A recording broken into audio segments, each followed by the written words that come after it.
2016 Ford F-150 Lariat, four-wheel drive, 3.5 liter Ecoboost engine.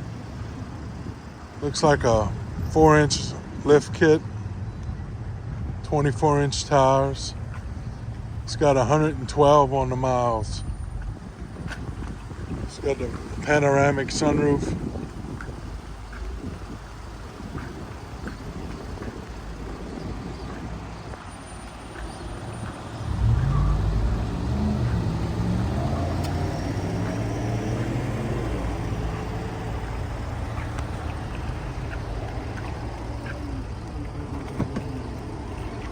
For damaged railroad crossing.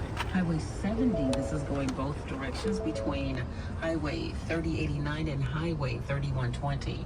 I'm Arnetta Landrum from the Cumulus Baton Rouge Traffic Center.